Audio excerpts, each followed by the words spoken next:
I'd like to talk for a little while about Upper Paleolithic art in Europe. Symbolic thought lies at the heart of three hallmarks of modern human culture: language, art, and religion.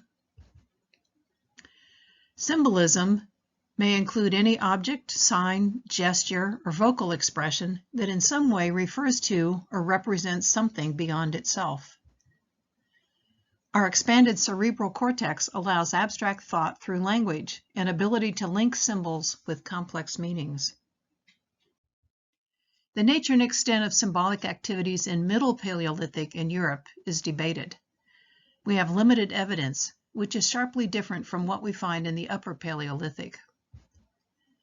But we see the beginnings of symbolism in Middle Paleolithic in Europe in the use of color, personal ornaments, and burials.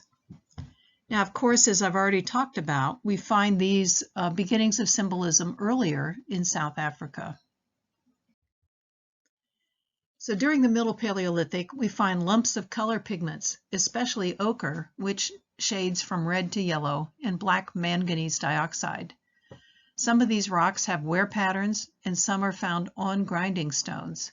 So you would grind this up to make a powder that you could then mix with delivery methods like oil to paint yourself or to paint other things.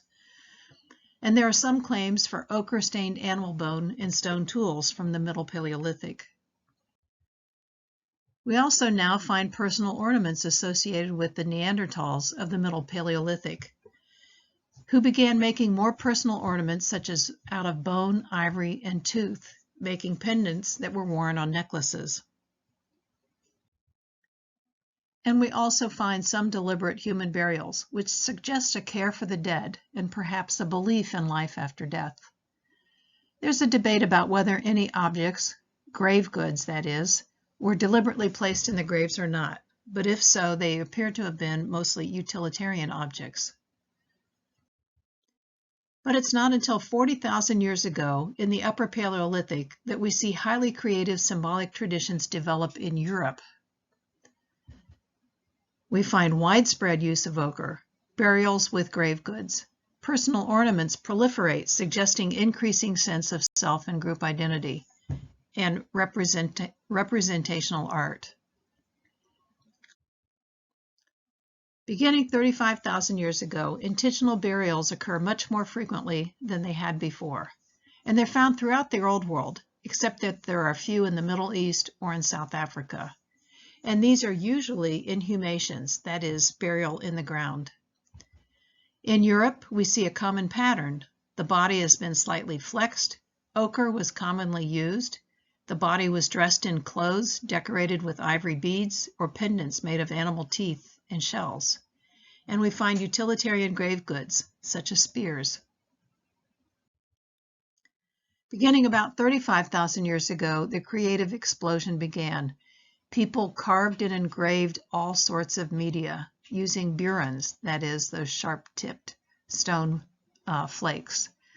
They modeled, they painted, and they did this on stone, bone, antler, ivory, clay, and rock walls. In other words, they presented symbolic messages on many different media using many forms. Found in Europe from at least 32,000 to 10,000 years ago were these so-called Venus figurines, widespread from France to Siberia. Their style is very similar despite their wide geographic spread. The Venus figurines are made of a variety of raw materials, including stone, ivory, antler, and baked clay. They are faceless or with faces. They have exaggerated breasts, buttocks, and they're often swollen stomachs or pregnant, and some are in the birthing position. And as you can see from this, some look very realistic and some very symbolic. These are thought to be associated with rituals, perhaps not only for women, but made by women. But we also find other figurines of animals, such as reindeer, horses, bear, and ibex. Seen here, a carved ivory mammoth or a bison sculpted from mammoth ivory. Here is a human human wearing a lion mask, we think. And this was a very large piece that would have taken some time to create. Cave paintings are very well known. Most that are the best known are found in southern France to northern Spain. And although they're found as early as 36,500 years ago, most date between 25,000 to 10,000 years ago. This map shows the distribution of cave paintings in Eurasia. These are found in caves, but people did not live in these caves. No one lived inside a cave. Anytime any humans used caves for living, they only lived at the very entrance. But these cave paintings were not like pictures on the walls. They used different colors. They used different methods of application, including incising, painting, daubing, and even blowing out of their mouth. They took advantage of rock relief. Human figures are rare, constituting only 5% of the images. When you can identify gender, 78% are male and 22% are female. The males are portrayed doing activities, whereas females are inactive. They never painted landscapes, and images of fish, insects, and reptiles are very rare. You do find stenciled handprints and also dots, zigzag lines, geometric signs, and other lines. Usually, what we see are animals, such as the bison, oxen, horses, deer, mammoth, ibex, rhino, lion, and bear. Placement in the caves was not random. We find bison, oxen, and horses in a central location in both the paintings and in the cave. Here are some horses and running bison. They were able to show movement.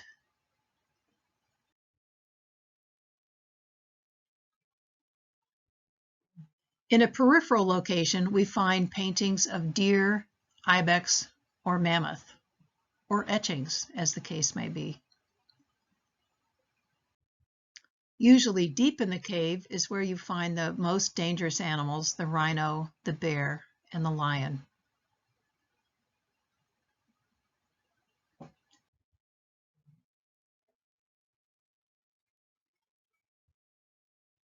These are recognized to be symbols that conveyed messages.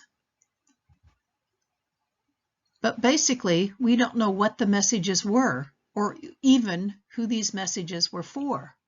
Were they recording a hunt that had already occurred? Or was this some kind of magic before going hunting? Were these aids to teach young how to hunt? Are these territory or clan markings? Are these shamans' visions? We simply don't know. At a famous cave in France, the construction of the panels followed a fixed and unchanging protocol, according to which horses were always drawn first, followed by aurochs, and then stags. So when the paintings overlap, you'd find horses on the bottom, stags on top. And under such conditions, time itself becomes a crucial factor. This sequence, systematically used for every composition in the sanctuary, responds to biological requirements revealed by the seasonal attributes seen on the animals. This analysis shows that the horse's features correspond to the early spring, the aurochs to the summer, and the stags to the autumn. The various phases of these biological cycles indicate, for each species, the beginnings of mating rituals, which bring life. What can we say about Upper Paleolithic, that is, early modern Homo sapiens society? Well, it would have been a kinship-based society, probably organized in bands of 50 or fewer people, and not fully sedentary.